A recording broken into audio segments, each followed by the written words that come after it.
Salut Dédé. Salut à tous. Ça va?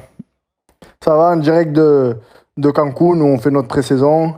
On a commencé il y a déjà une semaine, donc voilà, on avance. La pré-saison à Cancun, c'est beau, ça. Ça Jérôme, c'est ça beau. t'aurait plu. Là, tu m'as fait rêver parce que Cancun, normalement, c'est un lieu de vacances. Pour Cancun. Ouais, mais là, on se lève à 6h30 du matin, donc ça va, c'est pas trop les vacances encore. Bon, ça va. En plus, quand on passe un certain âge, il faut bien bosser physiquement pour être prêt. Bah oui, je pense honnêtement que la réussite d'une saison passe par ma pré-saison. Si je fais une bonne pré-saison, je pense que je serai en rythme toute la saison et je peux être performant. Si je rate ma pré-saison, c'est-à-dire une blessure ou comme l'année dernière arrêter pour aller aux Jeux Olympiques, je pense que c'est compliqué. C'est compliqué, ouais. Malgré tout, sur la saison dernière, tu restes sur une belle saison quand même. T'as mis quasiment une vingtaine de buts. Ouais, 20 buts, ouais. Ouais. Non, je reste sur une belle saison, mais si tu veux, je reviens des Jeux Olympiques où le premier entraînement, après un vol de 17h, je décide de prendre part à l'entraînement et c'était un peu devant le but. Et en fait, sur une reprise de volée, je me fais un arrachement osseux de la cheville droite, donc j'étais fatigué. Malgré mon âge et mon expérience, j'ai pas assuré sur ce coup-là.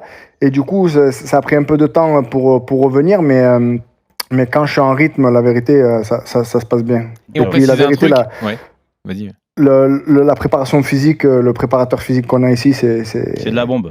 C'est du très haut niveau. La vérité, c'est du très haut niveau. Et on précise un truc, vous êtes en pré-saison à ce moment-là de l'année, en mi-juin, parce que tout le calendrier a été fait pour donner du temps au Mexique en vue de la Coupe du Monde, c'est ça ? Exact. Il faut savoir que le processus international ici, des sélections, par exemple, quand nous on est allé aux Jeux Olympiques, on a eu 10 jours de préparation, le Mexique est parti 2 mois. Ah ouais. Donc ils étaient à Marbella, ils étaient un peu de partout, donc ils prennent vraiment ça très au sérieux, et puis ils ont vraiment envie d'arriver au 5e match, comme ils disent ici, parce que ça fait longtemps qu'ils sont pas passés les 8e de finale. Et du coup, nous, on a arrêté le championnat le 25 mai et on a repris l'entraînement il y a une semaine. Donc on commence le premier match. On commence le premier match le 2 juillet, si tu veux. Donc on est un peu sur le même rythme que la saison dernière, on va dire, tu vois. Donc on reprend très rapidement. On reprend très rapidement pour eux, leur laisser la place, terminer très tôt pour leur laisser la place de partir en préparation et de préparer cette Coupe du Monde comme l'événement que c'est, c'est-à-dire tous les 4 ans, et que pour eux, c'est vraiment une vitrine, quoi. Et attention, parce que si on finit premier de notre groupe à la Coupe du Monde, on peut croiser avec le groupe du Mexique. Si le Mexique finit 2e, il peut y avoir France-Mexique en 8e. Hein. Donc, si l'Argentine finit premier et le Mexique finit second, il y aura en 8e de finale France-Mexique. On te rappellera pour avoir quelques infos sur les adversaires. Il sera avec nous, donc il n'y aura pas de problème. Avec plaisir. Tu nous parlais de la reprise du championnat pour vous, là. Étant donné que ça fait quand même un bout de temps, maintenant ça fait quasiment 2 ans que vous avez pu gagner de titre. C'est quoi l'objectif quand tu débutes une saison ? En fait, si tu veux, Jérôme, nous on sort d'un cycle de 10 ans avec le même entraîneur. Attention, moi ça fait 7 ans que je suis là, donc j'ai eu 6 ans avec le même entraîneur, d'accord ? Donc c'est complètement une manière de travailler complètement différente. Il est arrivé l'ancien sélectionneur du Mexique, Miguel Herrera, avec une autre philosophie de jeu qu'il a essayé de mettre en place pendant 1 an. On a le plus sur les 2 champs. En fait, je sais pas si tu vas expliquer aux auditeurs après, mais il y a 2 championnats, un d'ouverture et un de clôture, d'accord ? C'est ça, qui sont match aller et match retour. D'accord. Sur ces matchs aller et match retour, les 8 premiers sont qualifiés pour faire un quart de finale, demi-finale, finale. OK ? Donc, sur toute l'année, si on prend un championnat normal comme celui de la France, c'est nous qui avons fait le plus de points. D'accord. Donc, on serait, entre guillemets, on serait champion. On est la meilleure attaque sur toute l'année, celui qui a mis le plus de buts. Mais le problème, c'est que les playoffs, sur 2 matchs, tout est possible. Tu peux te faire sortir, Voilà. Et du coup, on était qualifié, le premier tournoi, on était qualifié jusqu'à la 96e minute. On prend un but à la 96e minute en demi-finale. Donc demi-finale, on a perdu en demi-finale le championnat d'ouverture. Et le championnat de fermeture, on fait un match aller catastrophique où on perd 3-0 chez le champion. Et en fait, le retour à la maison, on était qualifié jusqu'à la 94e minute. C'est là où tu mets un triplé et vous gagnez 4-2. Voilà. Et vous menez 4-1. C'est ça. Okay. On mène 4-1 et à la 96e minute, il y a un penalty et on sort encore en demi-finale. Donc, si tu veux... Mais moi, j'adore ce format. J'adore les playoffs. Tu te mets dans une autre phase, t'es dans un autre monde, une autre concentration. C'est vraiment sur 3 semaines. Match aller le mercredi, match retour le samedi. Si tu passes ces demi-finales, mercredi, samedi. Et si tu passes ces finales, mercredi, samedi. C'est exceptionnel parce que celui qui finit 8e, il peut gagner le championnat. Tu vois ce que je veux dire? Aujourd'hui, en France, on sait très bien qui survole le championnat. Mais imagine aujourd'hui en France, les 8 premiers feraient un quart de finale, demi-finale, finale. On n'est pas sûr que celui qui survole le championnat, il va finir champion. Parce que sur 2 matchs, tout peut se passer. T'as raison. Surtout quand t'as une équipe, je te rejoins totalement, surtout quand t'as une équipe comme le PSG où t'as l'impression que c'est inaccessible pour les autres de le dépasser, même si c'est déjà arrivé. Ils en ont perdu des titres ces dernières années. Mais n'empêche que oui, en effet, toutes les cartes sont redistribuées à partir des playoffs. Exact. Et je pense que personne ne va se reposer sur ses lauriers. Je pense que même Paris, quand ils finissent leur saison dans les 10 derniers matchs où ils savent qu'ils sont champions et ils lâchent un peu le truc, tu vois, ils sont plus dans la gestion, tu vois. Mais si tu leur mets un play-off, attention. Attention. Attention. Et je pense que ça peut être pas mal. Écoute, c'est parce que moi, j'adore le format mexicain. J'adore le format mexicain. Mais ça donnerait ce piment en plus qui manque en France ces 10 dernières années, tu vois. Parce qu'on est trop dans le Lille qui va finir champion, le Montpellier ou le Monaco. Mais c'est une fois tous les 3-4 ans. Exact. Après, il y a une histoire aussi de principe. Est-ce que le 8e d'un championnat peut finir champion ? Ça, c'est possible avec le play-off, mais voilà. Est-ce que c'est le mode? Mais c'est ça la beauté du football. C'est ça la beauté. Mais est-ce que ça récompense suffisamment du coup la phase générale? C'est ça le débat qu'on peut avoir. Ouais, mais si le meilleur il veut être champion, comme le fait le PSG ces dernières années, qu'il soit concentré jusqu'au dernier moment. T'as raison. Tu vois ce que je veux dire? Il serait meilleur en Ligue des Champions. Attention, c'est une compétition. Dédé, je te voyais peut-être entraîneur à la fin de ta carrière. Tu vas être dirigeant en fait. Tu vas concurrencer Vincent Labrune. Bon, tu vas me dire, il n'y a pas de mal par rapport à ce qu'il fait. Si tu penses bien les choses, ça peut être intéressant. Mais bon, c'est pas le thème aujourd'hui, mais ça mettrait un peu plus de piment au championnat français. Parce que ces derniers temps, c'est un peu trop répétitif, quoi. Et c'est trop rare qu'une équipe sur une année, Lille, Monaco et Montpellier, les 3 derniers, qui font une saison de fou, quoi, tu vois. Passe Paris. Pour parler de la Ligue 1, ça tombe bien. Tu m'as devancé. T'as suivi certainement la saison de Ligue 1 et encore plus la saison de l'OM, j'imagine. Qu'est-ce que t'en as pensé de l'Olympique de Marseille? Je suis que la saison de l'OM, du coup. Il faut être honnête, je suis que l'OM. Et alors, t'en as pensé quoi? On avait l'impression de revoir la saison un peu avec Bielsa que t'as connu. Avec Bielsa, en fait, si tu veux, Sampaoli, c'est un peu ça, le Chili de Bielsa, le Chili de Sampaoli. Moi, j'adore ses principes de jeu. J'ai un joueur, mon capitaine, Guido Pizarro, qu'il a eu à Séville, et il m'a dit, Sampaoli, il t'explique tout pour que tu puisses... Lui, il est numéro 6. Il t'explique tous les déplacements. S'il ne faut pas que tu te déplaces, il faut que tu te déplaces pour recevoir le ballon libre. En fait, c'est une équipe joueuse, quoi. C'est une équipe joueuse. Même si des fois, je pense, attention, personne n'est parfait, tous les entraîneurs se trompent. Il y a des fois, ta tactique, elle se rate dans une saison, c'est normal. Mais l'OM a fait une très très grosse saison. Hein. Attention. Hein. La vérité, aujourd'hui, quand tu finis 2e du championnat, tu peux te dire que c'est comme si t'es champion. Hein. Oui, bien sûr.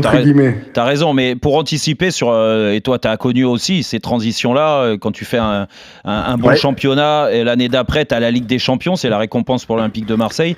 Qu'est-ce que tu penses qui devrait changer pour pas être ridicule? Parce que ces dernières années, on peut pas dire que ça a bien fonctionné pour l'OM. Je pense qu'il faut consolider. Il faut consolider, c'est-à-dire que quand tu as un attaquant de classe mondiale qui est Milic, tu as réussi à garder Guendouzi qui a 300 poumons, qui peut te faire une saison de 60 matchs. Après, il va falloir combler le départ de Bouba. J'ai vu des noms, donc Witsel et tout ça. Il faut vraiment de l'expérience au niveau de Champions League. Parce que tu peux pas rester sur les 3 dernières Champions League presque avec 0 points. Tu vois ce que je veux dire ? Ouais. Moi, j'ai vécu une Champions League à 0 points et je peux te dire que... c'est un traumatisme. Après, il faut dire ce qui est. Presque 3 fois d'affilée, on se tape Dortmund et Arsenal dans le même et Naples dans le même groupe, tu vois. Ouais. Donc après, il y a des tirages aussi qui sont moins favorables. Mais je pense qu'il faut consolider tout ce que tu as bien fait cette année et aller pour des joueurs Champions League. Mais vraiment des joueurs Champions League, tu vois, pour un projet qui moi, Marseille, franchement, c'est exceptionnel. Quand ça marche, là, ils ont dû vivre une saison incroyable. On t'a pas demandé de revenir, Dédé ? Non. Et de toute façon, je reviendrai pas. Non, tu reviendras pas. Mais par contre, ça n'empêche que ton club... Il faut dire ce qu'il est. Ils ont pas besoin de moi. Ils ont pas besoin de moi. Moi, aujourd'hui, j'ai 36 ans. Non, sérieusement, aujourd'hui, j'ai 36 ans. T'as Milic, t'as Bamba Dieng qui doit prendre un peu plus de poids sur cette attaque. On sait que Sampaoli, des fois, n'aime pas jouer avec un 9. Donc voilà, c'est... Payet, regarde, Payet a 35 ans. Payet, il a 35 ans. Et en plus, vous avez voulu le récupérer. Donc... Non, ça, je pense pas que ce soit... Vrai. Bon, après, Jim, c'est voilà, le joueur que c'est. Mais je pense pas que ça aurait été possible. D'accord. Parce qu'aujourd'hui, notre club, les Tigres, ouais, c'était fake. Les Tigres, aujourd'hui, ils doivent renouveler le groupe parce qu'on est assez âgé. La colonne vertébrale de l'équipe est assez âgée. Donc là, c'est pour un gros nouveau. Tu vois, Flo, il rentre dans ce thème-là. Il rentre dans un nouveau cycle. Et ça va être lui le leader, tu vois. Donc, comment ça s'est passé pour lui cette première année d'ailleurs ? Ben écoute, je pense que entre guillemets, c'est pas une erreur parce que c'est quelque chose d'exceptionnel. Mais il est parti aux Jeux Olympiques, tu vois, tu reviens. Le premier match qui joue. Il commence super bien. Moi, je le voyais, il avait du gaz et tout. Et à la 15e minute, sur un sprint, il se pète. Mais quand il se pète, le copain, il se pète pas 1 cm, il se pète 15 cm. Tu vois ce que je veux dire ? Donc, après, il y a l'adaptation. Il faut savoir qu'ici, un match sur 2, bon, à la maison, nous, on n'a que 500 mètres d'altitude. Mais un match sur 2, tu joues sur un terrain différent, à une horaire différente que les clubs choisissent. C'est-à-dire, par exemple, si tu joues contre Pumas, qui est à Ciudad de México, qui est dans la capitale, c'est le dimanche à midi, sous 40 degrés et avec 2500 mètres d'altitude. Tu vois ce que je veux dire ? Pas la même, Donc, tous les matchs, c'est des vrais matchs à t'as des l'extérieur, matchs là. à Mazatlan. En fait, tu as des matchs à Mazatlan où tu es au niveau de la mer et tu vas jouer avec un taux d'humidité de 90%. Donc, l'adaptation est compliqué, la vérité, il faut dire ce qui est. Moi, quand je suis arrivé, je jouais en altitude, j'arrivais pas à respirer. Donc, il me fallait 5 minutes après un effort de 30 mètres. Donc, tu vois, c'est pas facile, mais il est là. Il est là. Et puis l'important d'aider, tu le sais très bien. L'important, c'est aussi de se sentir bien dans sa vie. Et là, on a l'impression qu'il se sent bien là-bas. Il est heureux. Donc, il n'y aura pas de problème, il a du talent. Tu vois ? Alors, il est heureux, le talent il a, et les matchs importants, il a été là, tu vois. La demi-finale aller, c'est lui qui met une petite papinade, on va dire. C'est lui qui met il est le pas 2-1 champion, pour il est pas champion gagner. du monde pour rien. Mais ça, la papinade, c'est moi qui lui ai appris. Oui, bien sûr. Allez, non. Donc, le pied gauche aussi, non ? Ouais, un petit peu. André-Pierre Gignac sur RMC, l'attaquant des Tigresses de Monterrey. Alors, tu fais référence à ce début de saison te concernant Florian Thauvin avec les Jeux Olympiques, avec du recul. Est-ce que tu as des regrets d'avoir participé à ces Jeux Olympiques ? Vous avez eu des grosses difficultés, vous êtes sortis en poule. Ou au moins le regret que ça se soit passé comme ça. Parce que... Non, le regret que j'ai, c'est qu'on n'a pas été pris au sérieux. Et que les Jeux Olympiques d'après, c'est ceux de la France. C'est ça le problème. C'est ça qui m'a déçu. c'est parce que maintenant en France, on va tout faire pour que Kylian y aille, pour que la grosse équipe y aille. C'est vrai, t'as raison. Mais les Jeux Olympiques d'avant, là où il faut faire bonne figuration pour arriver à Paris et faire encore meilleure figuration, tu nous refuses tes joueurs. Oui, la plupart des clubs de Ligue 1 n'ont pas accepté de libérer. Moi, j'ai rien contre Lyon, j'adore Monsieur Aulas. J'adore Monsieur Aulas, mon papa est copain avec Monsieur Aulas. J'ai rien contre Lyon. Mais je ne sais pas si je me trompe ou pas, mais Guy Marèche a fait les Jeux Olympiques. Oui, c'était dans son contrat quand il signe. Alors pourquoi nous non, mais c'est trop facile alors. Donc toi, tu laisses un Brésilien aller avec aux Jeux Olympiques avec sa sélection et tu refuses Caquerette pour la France. C'est pas correct. Oui, c'est vrai. Pour moi, c'est pas correct. Je veux tirer la pierre à personne, attention. Hein. Mais quand tu enlèves 14 joueurs dans la liste et qu'après on devait partir à un stage et que Sylvain m'appelle et il me dit Dédé, il n'y a pas de stage, on reste 3 jours à Clairefontaine et on part de suite en Corée. Mais tu veux faire quoi en 10 jours pour préparer les Jeux Olympiques? Quand moi je te dis que le processus du Mexique est pendant 2 mois avant. Ouais. Et c'est là où il faut saluer le président Laurent Nicolin de Montpellier qui a libéré son meilleur joueur, TJ Savanier, sans rien dire, alors que la plupart des autres clubs de Ligue 1 ont refusé. Voilà. Non, mais c'est dommage parce que c'est un Jeux Olympiques avant la France. Tu dois faire bonne figuration pour arriver en France en 2024 sur de bons résultats, entre guillemets, et tu nous enlèves 14 joueurs dans la liste. Non, mais c'est vrai. Et là, on a été ridicule. C'est triste. C'est triste. Mais attention, on est allé avec nos armes et je peux vous dire que dans ce groupe-là, il va y en avoir dans pas longtemps, vous allez en entendre parler. Hein. Ouais, on va. Parce que moi, il y a vraiment des bons joueurs. Qui t'a le plus impressionné? Colomani, c'est très fort. Et il y a Beka, mais milieu de terrain, c'est fort aussi. Après, il y a Ismaël Doucouré qui était à Valenciennes, qui a été transféré. Il avait 17 ans quand il est arrivé aux Jeux Olympiques. Donc, tu imagines un peu tout ça? Ouais, les mecs, tu les sors de leur club, de leur préparation. Tu les envoies aux Jeux Olympiques. Bon, moi, je l'ai pris très au sérieux, mais on l'a vu, on l'a vu. Très au sérieux. J'ai adoré entourer ces jeunes. Moi, je suis un passionné, je suis un compétiteur. Mais forcément, quand tu prends... Moi, je savais que contre le Mexique, ça allait être compliqué parce que moi, je les connais tous. Je sais l'équipe qu'ils ont envoyée. Hein. Les mecs, ils ont envoyé l'équipe qu'en 2026, ils vont être titulaires à la Coupe du Monde aux États-Unis et au Mexique. Si on te propose en 2024, attention. Non, mais en 2024, T'auras mon âge aujourd'hui. J'aurai 38 ans, j'aurai toujours la dalle, mais parce que la vérité, je me sens super bien. C'est la fin de ton contrat 2024 avec la Tigresse. Tu vas t'arrêter quand, toi, Dédé? Ouais. Ce que j'ai envie de faire, en fait, l'objectif, c'est que je suis arrivé en 2015 et j'ai envie de partir en 2025 pour faire 10 ans dans le club, tu vois. Ouais, donc ça serait beau. Mais la vérité, je travaille double tous les jours. J'ai mon préparateur physique qui vit avec moi à la maison carrément à Monterrey. Donc, tu vois, je suis prêt, je suis préparé mentalement. J'ai 25 ans dans ma tête.